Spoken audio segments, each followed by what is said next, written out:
Moteur? Bon, tout est prêt? Parfait. 1956. En plus d'être le témoin du défilé des plus grandes légendes du cinéma, elle a aussi vu se développer les tout débuts de la télévision. Avec un peu de séries et beaucoup de grands films, 1956 a su se montrer créatif et débordé d'idées pour créer des passionnés dans le monde entier. Cette année-là, on a eu le droit au petit début d'un très grand, à une grosse baleine et à un rapide tour du monde.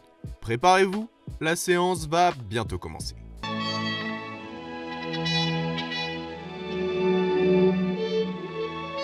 Bon, il faut être honnête, 1956 signe les débuts de la télévision un peu partout dans le monde. Et même en France à cette époque, nous n'avions qu'une seule chaîne, la RTF. Ou juste télévision française. Donc en termes de séries, on ne peut pas dire que l'année ait été très fournie. Une fois encore, notre repère chronologique ne nous aide pas, puisqu'il y a presque 2 décennies qui nous séparent du premier épisode des Feux de l'amour. Les téléviseurs français ont diffusé leur tout premier feuilleton, nommé Tableau Verte, ainsi que Sport Dimanche. La première émission sportive. Les Américains commençaient la diffusion de l'un de leurs tout premiers soap opéra, The Age of Night.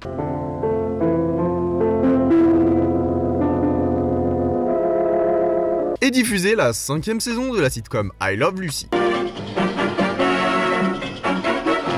Et voilà. Quoi, c'est tout? Non, c'est pas tout. Mais à part une courte série britannique sur le Chevalier Lancelot et une autre sortie tout droit du Mickey Mouse Club de l'époque, y a pas grand chose à dire. Ah! Étant donné qu'il s'agissait encore des tout débuts des programmes courts, les télévisions proposaient du contenu assez brouillon, visant surtout à fidéliser le public avec des rendez-vous réguliers. L'obtention d'un budget un peu plus conséquent permettait de tester de nouveaux formats, de nouvelles méthodes de travail et de diffusion, mais on peut dire qu'à l'époque, tout le travail fait sur les programmes télé était encore en bêta-test. Alors bien sûr, la télévision ne s'est pas faite toute seule. Pour la création des séries de l'époque, les scénaristes ont d'abord puisé dans les genres qui fonctionnaient toujours au cinéma, les westerns et les histoires policières essentiellement. On peut par exemple citer le film La Flèche brisée, sorti en 1950, qui a eu le droit à une tentative d'adaptation sur les téléviseurs. Et je crois pas que ça a été couronné de succès. Ils ont aussi pu s'essayer à d'autres genres en allant tout simplement fouiller dans des bibliothèques pour tenter de créer des adaptations de récits, comme les aventures de Jim Bowie, tirées du livre Tempered Blade. Et ça, c'est tout ce que je peux dire.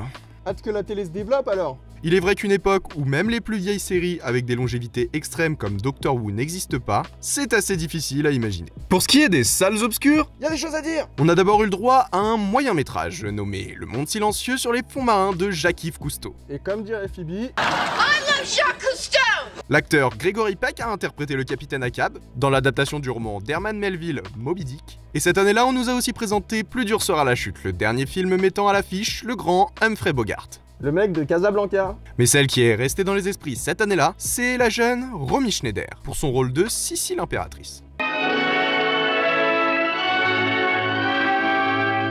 Second volet d'une trilogie débutée un an auparavant avec le film Sissi, celui-ci continue de nous raconter les aventures d'Elisabeth, Et Sissi, tu connais? devenue impératrice d'Autriche après son mariage avec l'empereur François-Joseph, et qui semble avoir du mal à s'accoutumer avec le protocole de la cour de Vienne. Avec cette trilogie, le réalisateur et scénariste Ernest Mariachka Désolé si je prononce mal. cherche aussi à montrer une nouvelle image de son pays après 10 années d'occupation, et surtout faire oublier que l'Autriche est la patrie d'origine d'un célèbre dictateur local. Le moustachu dans la chute. Le premier film ayant atteint des records allant jusqu'à dépasser des monuments hollywoodiens tels que Autant en emporte le vent dans certains pays, aucun doute sur le fait que le second atteigne lui aussi son public. Le film aura même droit à une suite, avec Sissi et son destin, sorti l'année suivante. Ouais, pour compléter la trilogie quoi. Le succès de cette série de films est tel que de nombreux produits dérivés sont commercialisés avec l'actrice en premier plan. Et oui, cette trilogie permet de mettre en lumière la jeune Romy Schneider, alors âgée d'à peine 18 ans, qui connaîtra un succès instantané à l'international et qui deviendra iconique dans le monde du cinéma. On la retrouvera dans de nombreux grands films du cinéma français entre autres, mais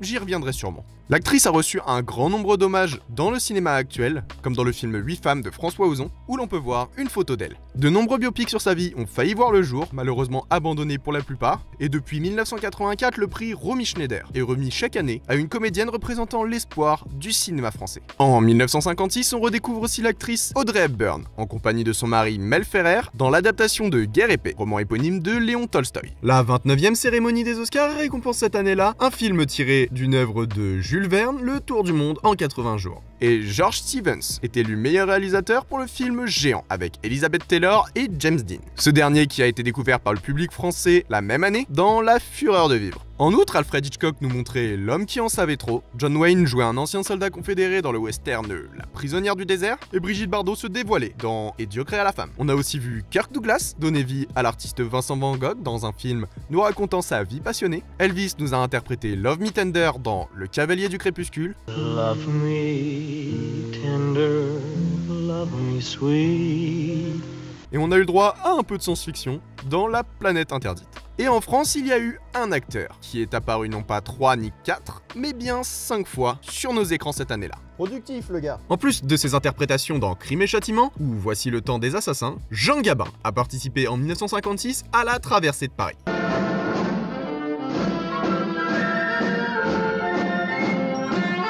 Le film raconte l'histoire de Marcel, engagé pour livrer des morceaux de porc d'un bout à l'autre de la ville pour le marché noir dans un Paris sous l'occupation.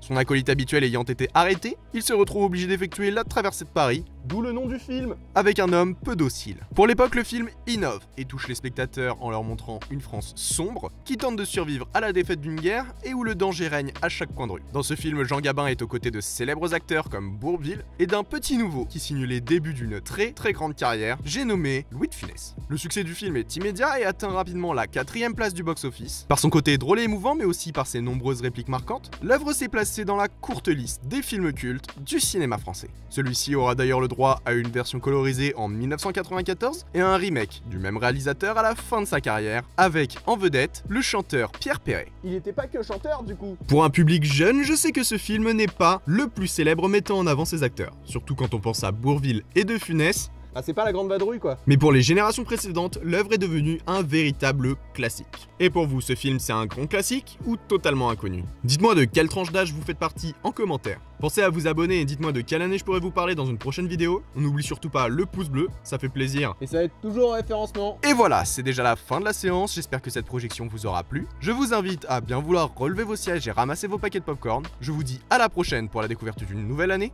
avec le projectionniste. Et cette semaine, je laisse le mot de la fin aux deux grands gaillards. J'avais compris, peintre.